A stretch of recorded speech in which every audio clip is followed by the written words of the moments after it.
In today's show, we talk scouting the first day of the NCAA tournament, say happy trails so the G League ignites, and take a spin on the Tankathon Sim.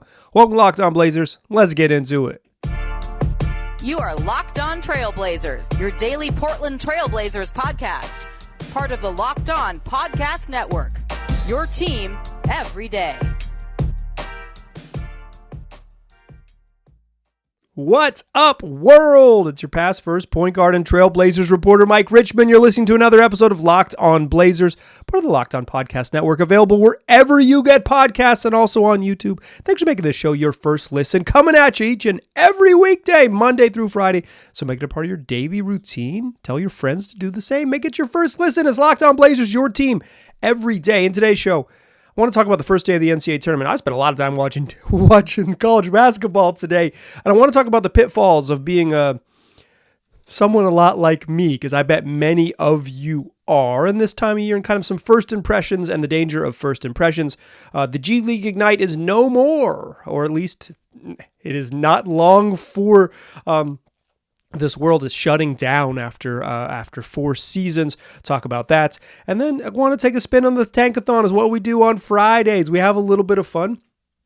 And we go for a little Tankathon spin. So that's what we're going to do in today's show. A fun little sort of draft and prospect focused Friday for you. You're listening to Friday, March 22nd show. The Blazers play 2 games over the weekends. They play back-to-back, Friday against the Clippers, Saturday against the defending champion Nuggets. In like a perfect world, and I hope there is a time that I do this with you again in the future, we'd be talking about awesome March basketball matchups, two really darn good teams in the West, and the Blazers matching up against them. Instead, I watched the NCAA tournament hoping to find a future Blazer that could excite me. Time's done changed, and the games themselves have lost a little bit of their luster, lost a little bit of their shine. So if you were like me, you probably don't watch a ton of college basketball during the year. I watch more college basketball this year than I have in certainly in recent seasons. It's not something I regularly have done in the past, but I watched more college basketball this year than I normally do, in part because I wanted to be better at the podcast, and in part because the Blazers season wasn't as meaningful, so I wanted to I wanted to sort of I had some free time to lock into some basketball games I otherwise would not have. But still, like, even the top teams, I've only seen them the most of, like, the non-Carolina teams. The most I've seen them play is a third game. Like, I'm not someone who can say, like, oh, I've seen every minute of Kentucky and I've seen Tennessee do blah blah blah blah. Like, I just straight up haven't, and I will. I think draft season is a time a lot of people fake the funk. I will never fake the funk on here. It's a time for stolen valor. I try not to do stolen valor. What I want to do is talk about the other side of the spectrum. The value of having an NBA team that do scouting is because you can build a book on these prospects, right? You can have your scouting department, your video guys watch every single minute of every prospect you have on your board. They can build their book, build their scouting report. Then you can go in person if you're the chief decision maker, see guys in person. You share your insights with their insights. You kind of match them up. You talk to the data team. Hey, what does the data say after the eyeballs? And you have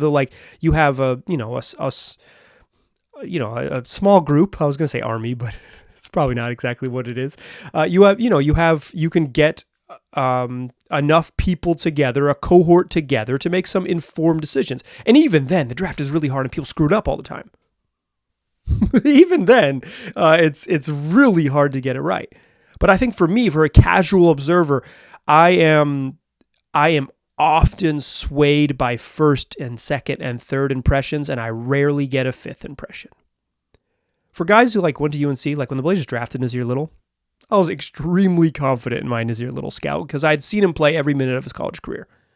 I'm not going to have that for these other guys. And so when I get to the NCAA tournament, I try to balance my knowledge of, like, I watch this dude play and I'm going to form a strong opinion because that's the type of person I am, with, like, some people do this professionally and I got to trust them over, they're talking to NBA people, they're watching the games all the time, they're doing the work. So I want to talk about the top college guys who are likely to come off the board early in the draft and kind of the balance of doing early on draft night and kind of the balance of doing the work.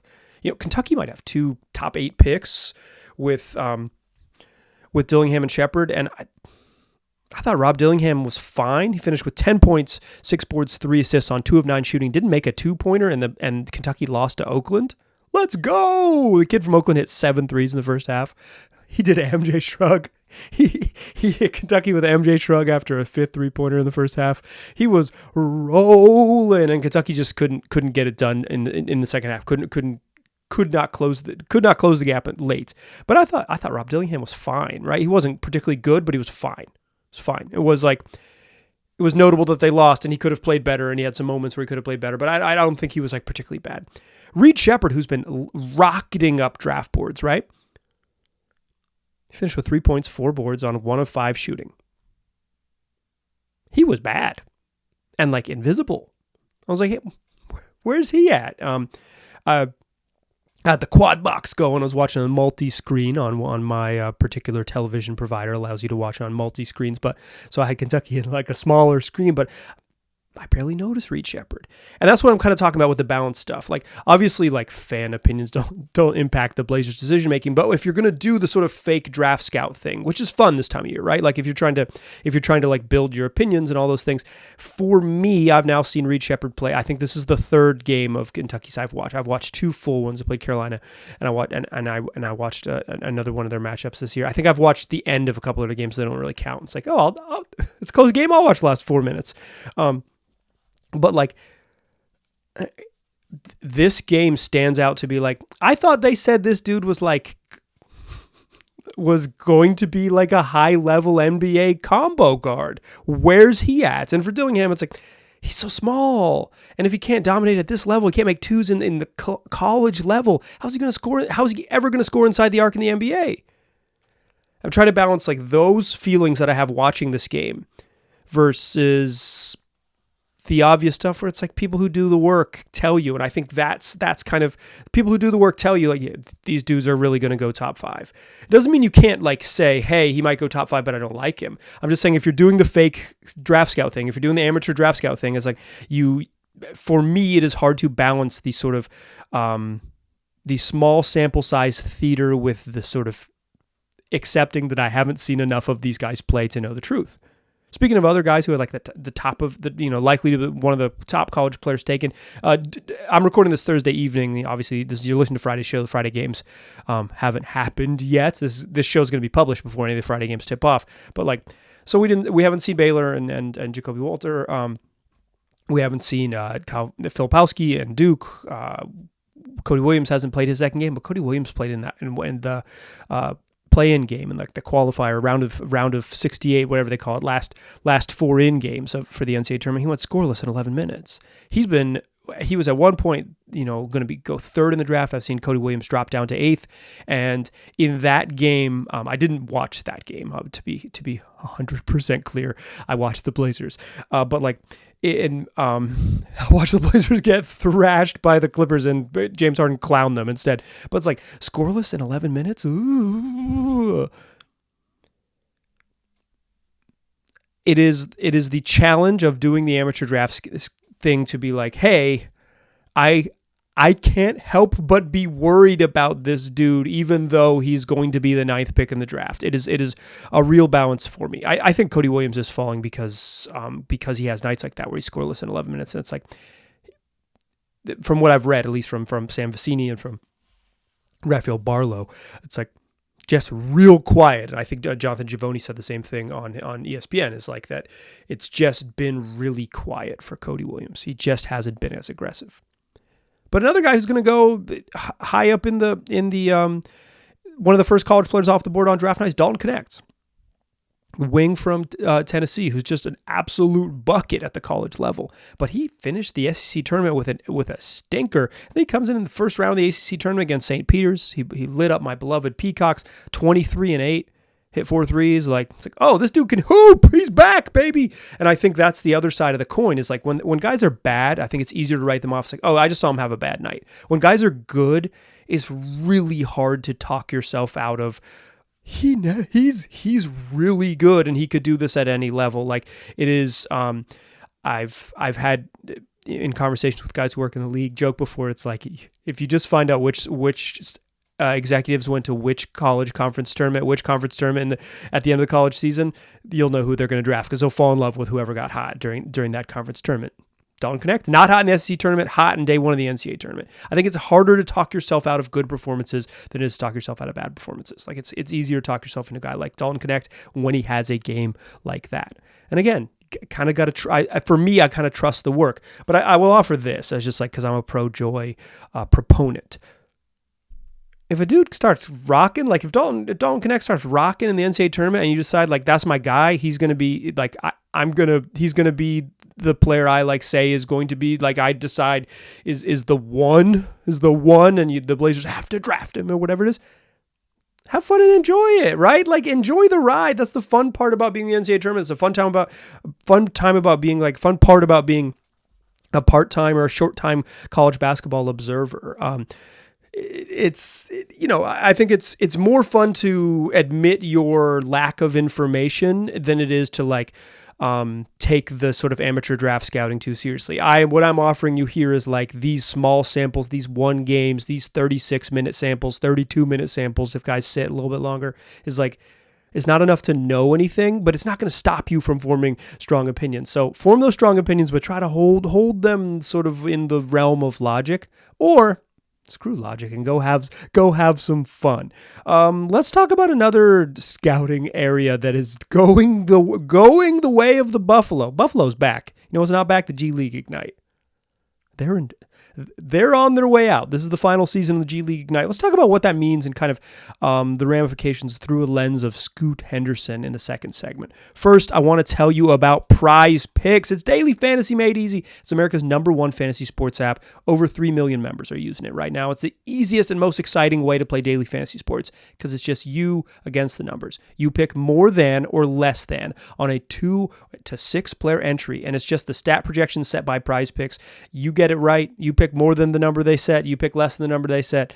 You're going to win some money. And right now it's demon time on PrizePicks. You can win up to 100 times your money with as little as 4 correct picks. Demons and Goblins. It's the newest and most exciting way to play on PrizePicks. Squares that are marked with red demons or green goblins get you different payouts. So you can win, like I said, 100 times your money on just 4 picks. That's turning $10 into $1,000. So why not go check it out? Go to prizepicks.com and use the code LOCKEDONNBA for a first deposit match up to $100. That's prizepicks.com/LockedOnNBA, and they will match you dollar for dollar on your first deposit up to $100. It's PrizePicks. Pick more, pick less. It's that easy. All right. The big news in NBA land today was that the G League Ignite is calling it quits after 4 seasons. They launched in 2020. It was the incubator program for the top prospects, and it was an alternate route as opposed to going to college for the best players to make some money, move away from the amateur world, move directly into in the professional world, play a style of basketball that is more akin to the NBA with a court that is, with the NBA 3-point line, et cetera, and to allow top prospects to get the type of seasoning that they otherwise wouldn't and the pay that they otherwise wouldn't, and then have those top prospects be ushered into the league through the highest levels of the draft. And the highest levels of the draft thing worked. Like, Jonathan Kuminga and Jalen Green went in the top 10, 2 and 7. Scoot Henderson went 3rd overall.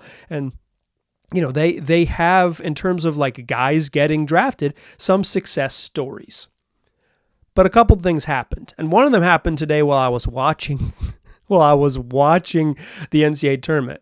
I'm watching the NCAA tournament. I'm watching my beloved Tar Heels play sloppy. They played sloppy. They didn't look good on Thursday. They played sloppy, but they won by 28. So if you just box score watching, Heels cruised, baby. I'm watching the Carolina game. They go to commercial. I see my main man, Armando Bacot, walking on the screen. And he's advertising for TurboTax. Armando Bacot, University of North Carolina, 5th-year center. He's been in the NBA been in college for 275 years. His longest tenured collegiate player ever. In his 275th NBA season, collegiate season, he's in a TurboTax ad. My man's in a national television ad. He entered college when that was highly illegal, and he leaves college making likely, a good chunk of six figures selling his name, image, and likeness. The NIL helped kill the G League. You're watching State Farm ads during the NCAA tournament with Caitlin Clark. See ya.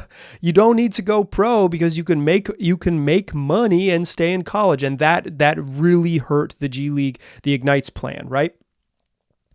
It also, I think truly NIL is the biggest factor here, right? Is like, because you didn't need an alternate route to skip amateur sports and make money, there was less incentive for the top guys, or even for just like mid-level, going to be good pro type of guys, to go the G League route and help grow that game. And then, eventually if that became a thing, then it's like not just the G League Ignite, but those players spread out across the league, and like the incubator program becomes just a feeder league, and the G League is all of a sudden a true rival to college basketball. The NBA wouldn't love that because they like the free scouting. They really like the free scouting of college basketball. So I think NIL actually, in general, broadly helps the league because of their personal preferences with taking risks on guys getting good from age 17 to age 21. But like for the Ignites, it slowly started to take away the value of the program. Also, just like they weren't very good, and I think that is an issue. Is like they weren't a draw.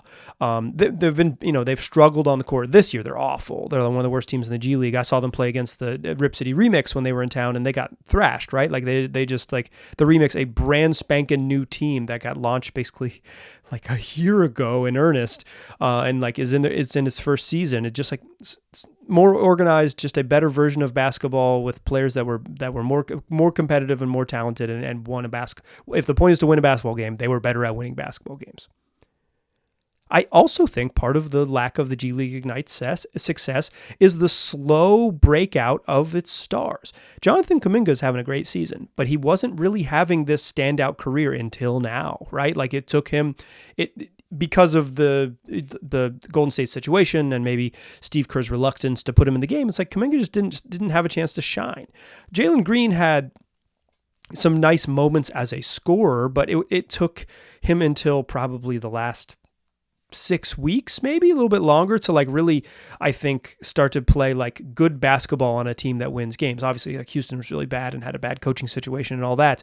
But like, I think Jalen Green was considered largely like a good stats, bad team kind of guy. And it's like, outsiders, maybe people in Houston feel differently, but outsiders are like wondering if he was anything more than just like a volume scorer who wasn't even that good at shooting.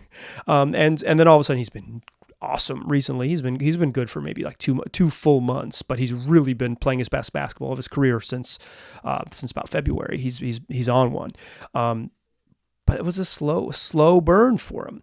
And Scoot Henderson struggled coming out of the G League after 2 years in the G League. He graduated from high school early to make it happen. And I think the idea from the Blazers and the hope from Blazer fans was that Scoot would be the guy who, because he had 2 years of professional seasoning, would not be your typical 19-year-old entering the league, and he'd be a little further along and a little more polished and a little more ready.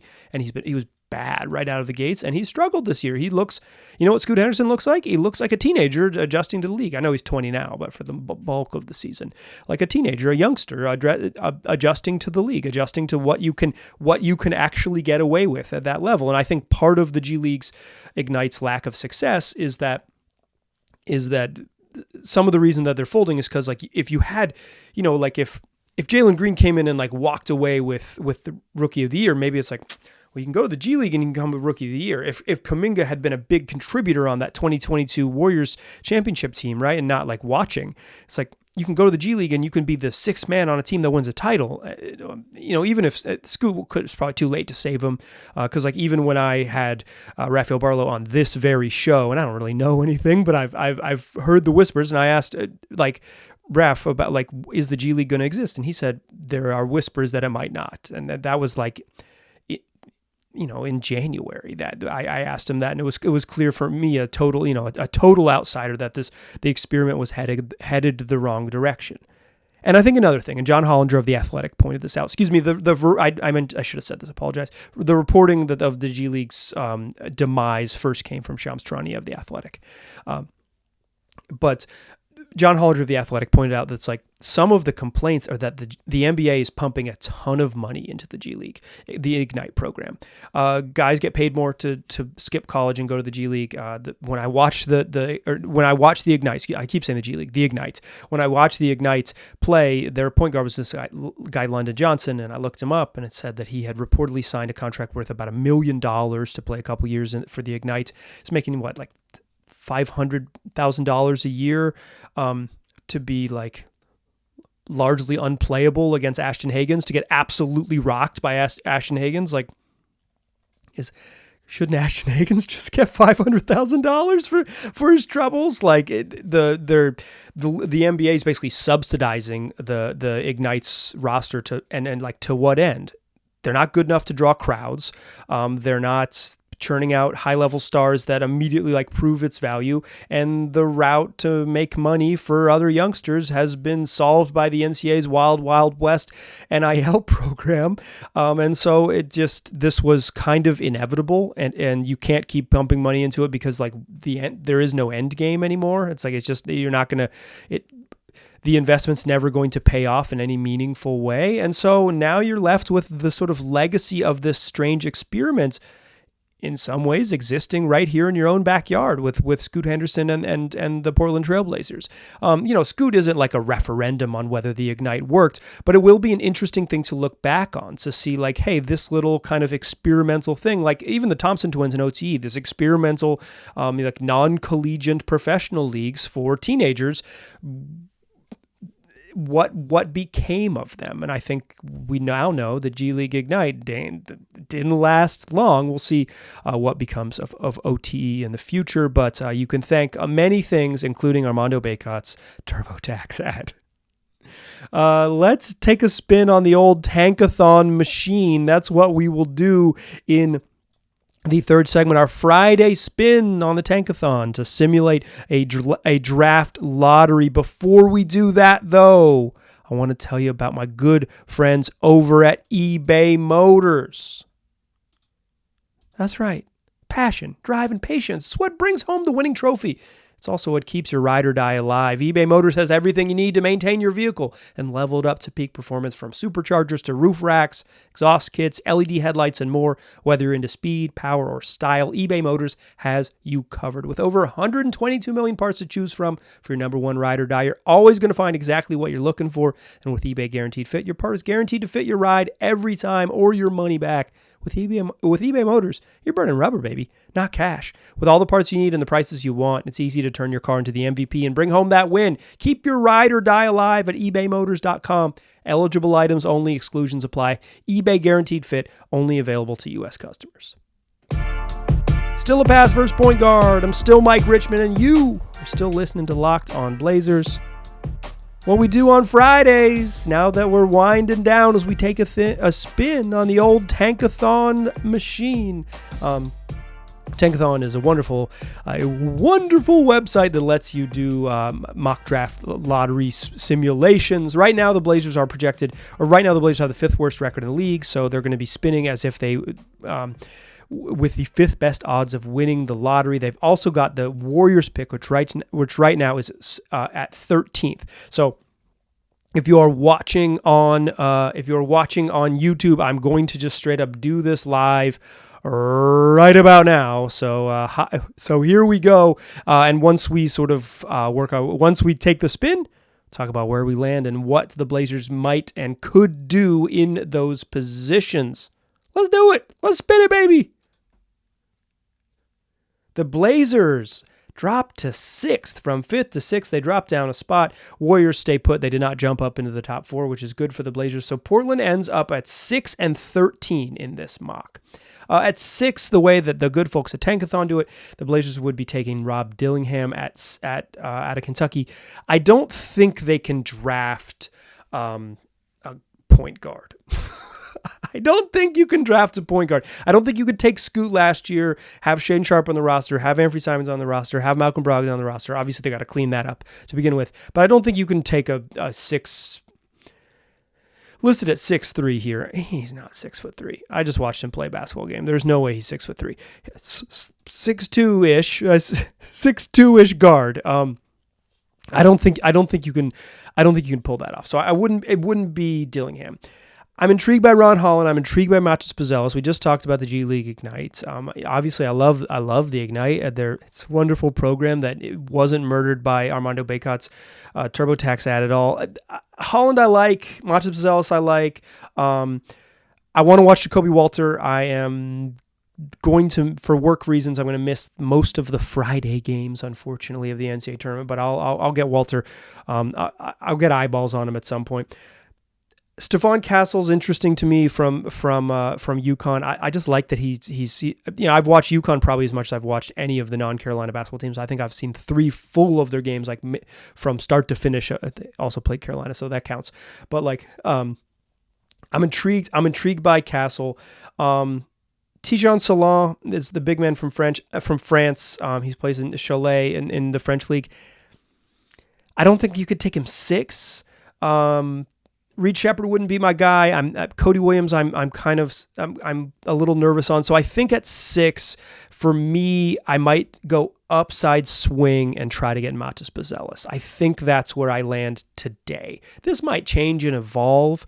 I think Pizzellis at 6'11", the shooting hasn't been there, but he's 6'11" who can handle and make plays in transition, and like the future of the league is giant wings. Like the league is getting bigger, right? Like that's like what the small ball era actually got us is to the skill ball era, and it's like instead of going small, they just want big guys to have guard skills, and Pizzellis has that. He has shot really poorly in the G League, and I think that's a pretty big red flag because he was supposed to be a shooter and he's shooting terribly. And when I watched him in my one scout, this is again like a small sample size, he got bodied physically. He couldn't hang. But I think the Blazers need a star. Like they don't need. There might not be a star in this draft, right? And that's maybe even the case for taking Tijan Salon is Tizon Salon is like the upside swing, right?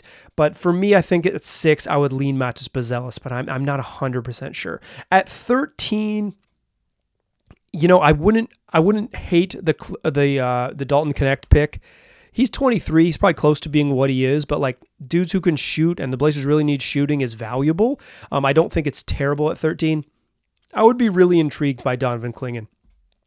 For personal bias reasons, I don't want the Blazers to end up with Kyle Filipowski, but he's probably he's a skilled enough player that I think he'll be okay in the league. I worry that he's not strong enough to play against NBA centers, but dudes get bigger. Clingan is huge and strong and wide-bodied and just I think he can play. The problem is if you drafted you at 13, Clingan, and he's like destined to be a backup behind DeAndre, and that confuses things. So then it's like you start thinking like, okay, well then maybe that's when you take Salon. Do you take the double risk type of moves there? I mentioned last time when the Blazers were in this spot that Khalil Ware from Indiana intrigues me in this spot.